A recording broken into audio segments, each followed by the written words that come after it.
Salut à tous et bienvenue dans ce nouveau tuto. Alors aujourd'hui on va voir comment créer un menu pause sur Unreal Engine. Alors vous allez voir, ça va être assez simple. J'ai également remarqué que vous étiez intéressé par la création d'un menu option. Donc elle prend un peu plus de temps à faire parce qu'il y a pas mal de choses à voir.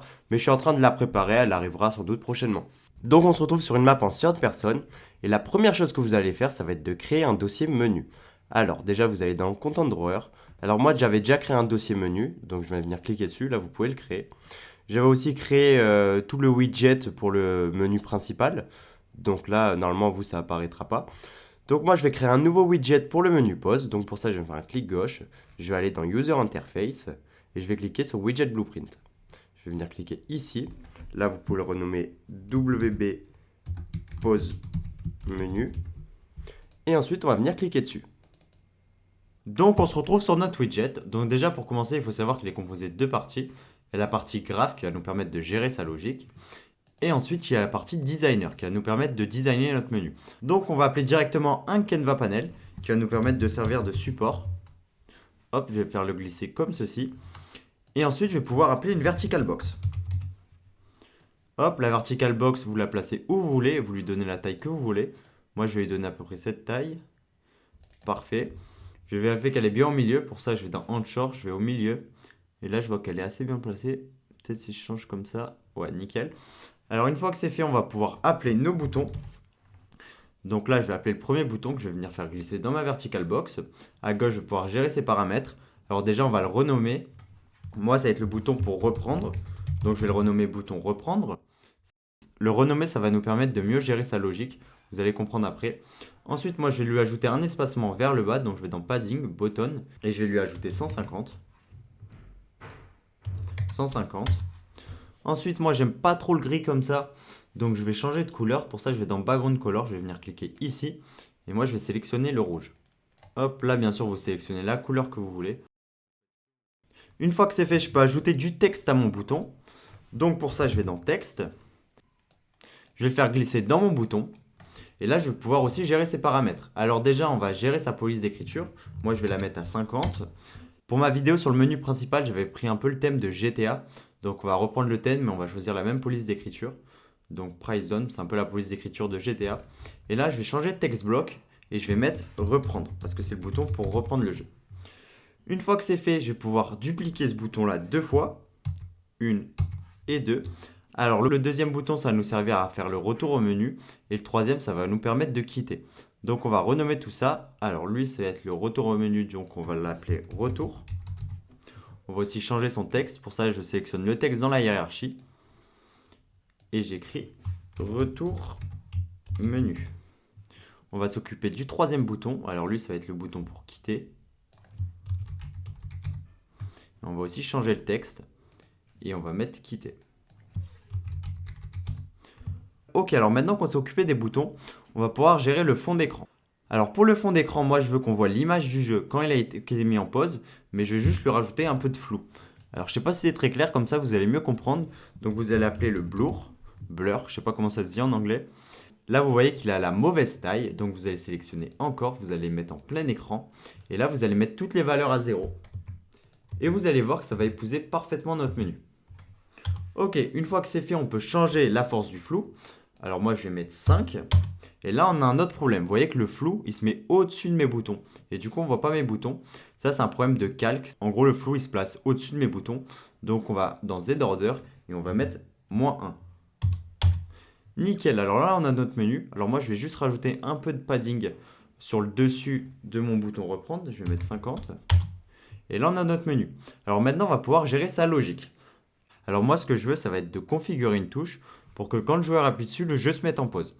Alors pour ça, on va venir créer la touche. Pour ça, on va se rendre dans le Content Drawer. Vous allez dans le Third Person, Input.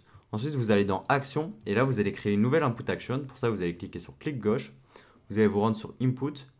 Et ensuite sur Input Action. Alors moi, je vais le renommer IA Pause. Alors j'avais déjà fait une vidéo sur le système Unanswered Input. Donc si vous intéresse et si vous ne comprenez pas trop ce que je fais, allez checker. Donc là, les paramètres, on ne va pas les changer parce qu'ils sont très bien de base. Mais on va venir choisir une touche pour notre action. Pour ça, on va se rendre dans Input, dans IMC Défaut. Ensuite, on va venir ajouter notre Input Action. Pour ça, on va dans le petit plus à côté de Mapping. On va ajouter IA Pause. Et on va pouvoir venir choisir notre touche. Alors là, déjà, moi, j'aurais bien choisi échappe pour mettre en pause, mais elle est déjà utilisée sur Unreal pour quitter la simulation. Du coup, je vais choisir la touche T. Donc, je vais venir cliquer ici. Je vais sélectionner P. Et là, j'ai choisi ma touche. Une fois que c'est fait, on va pouvoir configurer la logique derrière notre touche. Pour ça, on va se rendre dans le blueprint de notre sort person caractère. Donc, on va aller dans sort person, blueprint, et vous allez cliquer sur BP sort person caractère. Une fois que c'est fait, là, vous voyez qu'il y a toutes nos touches qui sont appelées. On va appeler notre nouvelle touche qui est IAPose. Pour ça, on va venir chercher IAPose. Parfait. Là, vous allez choisir le paramètre started. Et on va appeler le widget. Pour ça, on va faire un create widget. À partir de là, on va pouvoir sélectionner notre widget qui est WB pose menu. Ensuite, on va pouvoir ajouter ce widget au viewport. Pour ça, on va faire un add to viewport. Parfait. Et quand on va appuyer sur la touche, on va vouloir mettre notre jeu en pause. Donc, on va appeler la variable setGamePaused.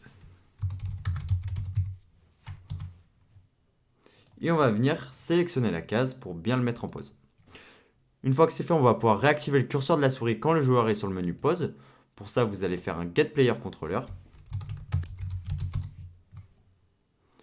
Ensuite, vous allez appeler la variable setShowMouseCursor. Vous allez cocher la case parce que nous, on veut que la souris apparaisse quand le joueur est sur le menu pause.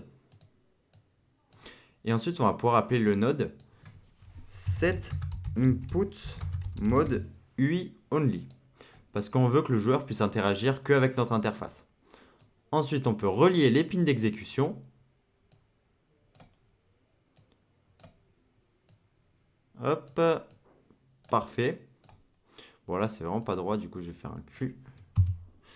Une fois que c'est fait, vous allez compiler. Et là, on va pouvoir tester. Donc, on se rend sur notre map sort person. On va lancer le jeu. Et là, vous voyez que quand j'appuie sur T, notre menu apparaît. Alors là, je ne peux toujours pas interagir avec les boutons parce qu'on n'a pas codé leur logique. Alors pour ça, on va se rendre dans notre widget, on va quitter la simulation et on va venir sélectionner le bouton reprendre dans notre hiérarchie. Alors ensuite, on va cliquer tout en bas sur onClicked et on va faire l'inverse de ce qu'on a fait tout à l'heure. Donc on va appeler la variable setGamePaused. Ensuite, on va venir décocher la case. Bon, elle est déjà décochée, c'est parfait. Du coup, notre jeu il va pouvoir bien reprendre. Ensuite, on va vouloir gérer le curseur de la souris. Cette fois-ci, on va vouloir qu'il disparaisse quand le jeu se lance, tout simplement. Donc, on va faire un getPlayerController. Là, c'est vraiment la même chose, hein. Ensuite, on va appeler un setShowMouseCursor. Et on va laisser décocher la case pour que la souris n'apparaisse pas. Et ensuite, on veut que le joueur interagisse seulement avec le jeu et pas avec notre menu. Donc, on va faire un set input mode game only. Ensuite, je relie les pins d'exécution. Et là, on a un dernier truc à gérer. C'est en gros, nous, on veut supprimer notre menu pause quand le jeu reprend. Donc, on va faire un remove from parent. Nickel. Du coup, là, normalement, le bouton, il va fonctionner.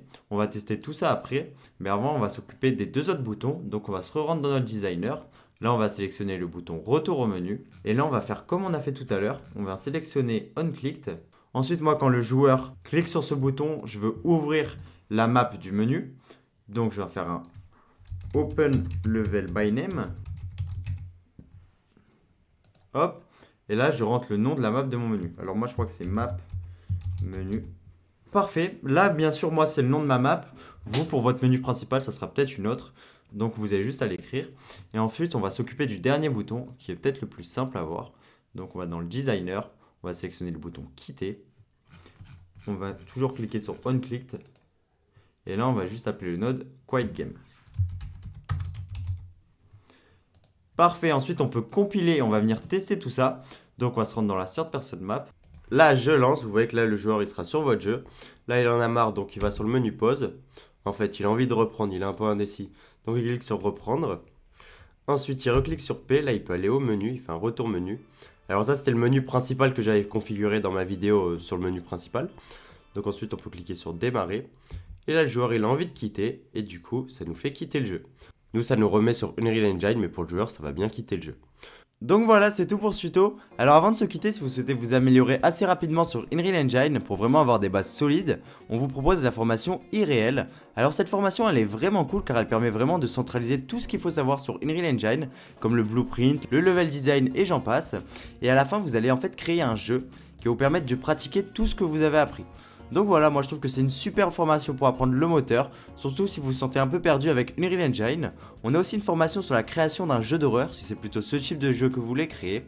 Donc voilà, n'hésitez pas à le checker si ça vous intéresse, le lien en description. Et moi je vous dis ciao pour une nouvelle vidéo. Bye!